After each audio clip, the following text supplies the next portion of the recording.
On June 28, 1914, the Archduke of Austria-Hungary, Franz Ferdinand, was shot and killed. On July 28th, Austria declared war on Serbia. Later, on August 1st, Germany declared war on Russia. Not before long, there was a great war raging. Here's a map showing all the Allied, Axis, and neutral countries. During the war, soldiers lived tough lives. Trench life was of the worst. It was harsh, lacked hygiene, and was very cramped.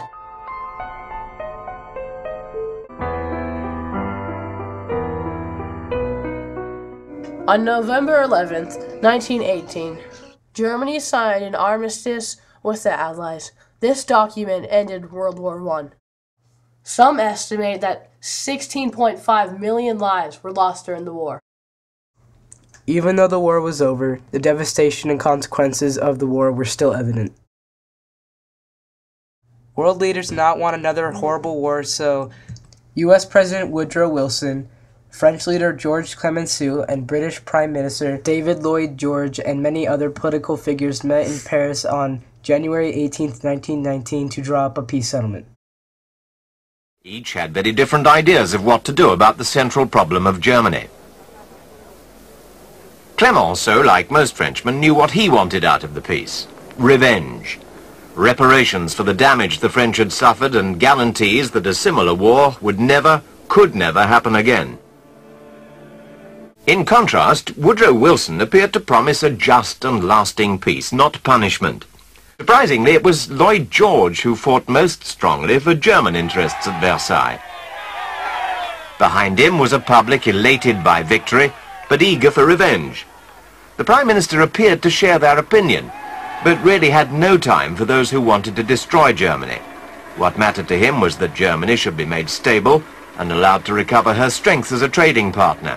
So, in the high summer of 1919, the German delegates were brought to the Great Hall of Mirrors at Versailles to sign the peace treaty. It was a compromise peace that satisfied not even one single Allied leader, and predictably the Germans loathed it.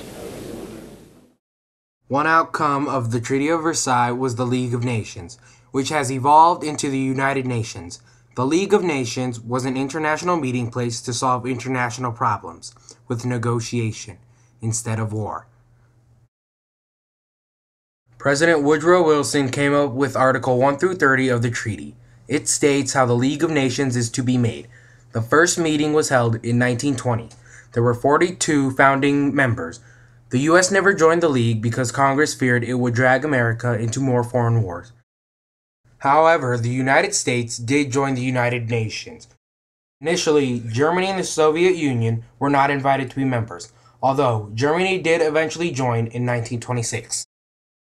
Today, the United Nations has 192 members. Another outcome of the Treaty of Versailles was the change in Germany's borders. The Allied leaders were arguing their way over the whole future of the German people. Under their hands, the map of Europe was drawn and redrawn again. At last, after more than 3 months of discussion, they presented the terms of their treaty to the Germans. Germany lost land in the east, the west, and the north.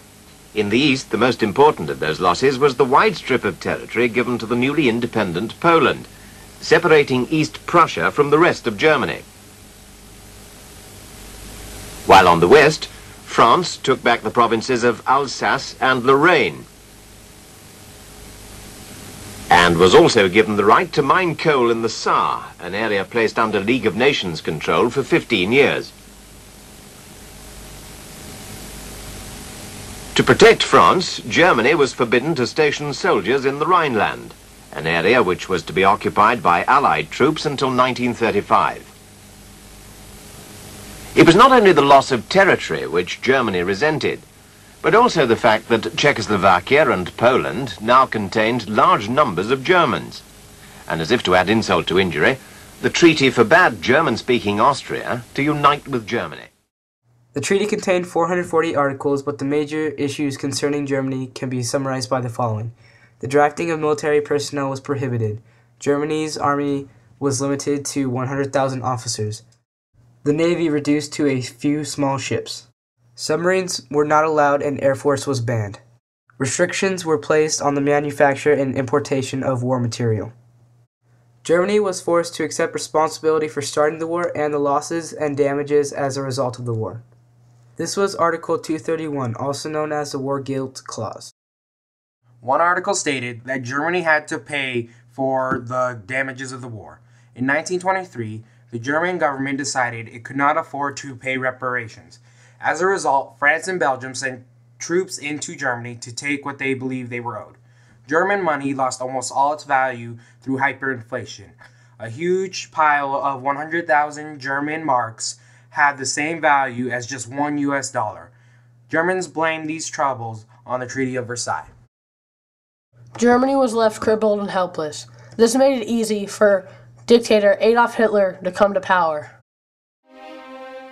In 1929, industrial Germany was hit with the Great Depression. By the end of 1932, 6 million people were out of work. In despair, more and more people were attracted to political parties who appeared to offer simple solutions to appalling problems. Many joined the Communist Party.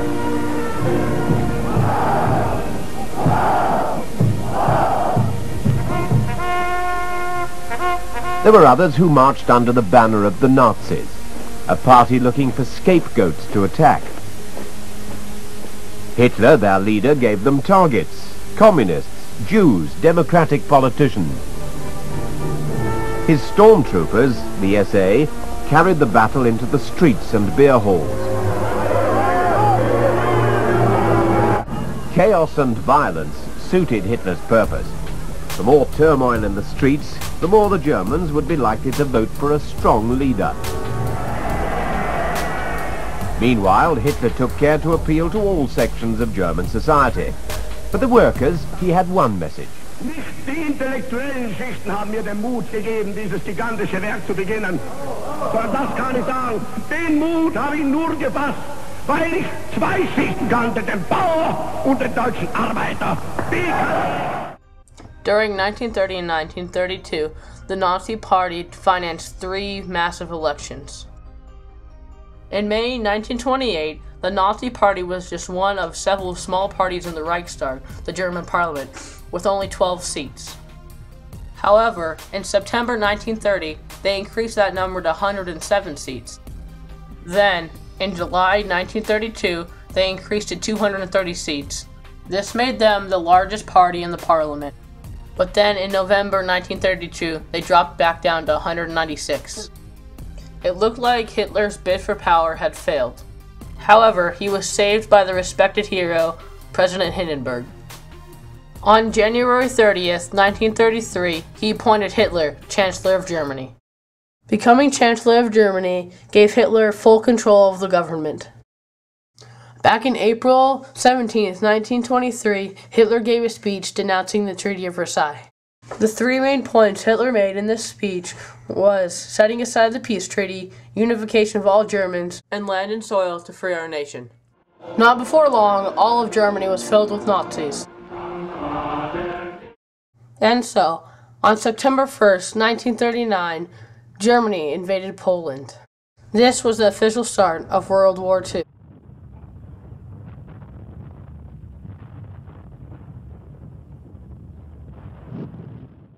One consequence of World War II was the Holocaust. In the Holocaust, 6 million Jews died.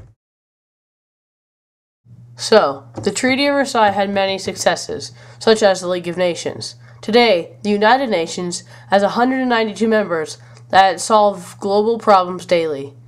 It successfully crippled Germany, which French leader Clément Soult intended. There was also some failures of the treaty, such as ruining Germany's economy, also making people like Adolf Hitler very angry at the world. The consequences of his anger was World War II.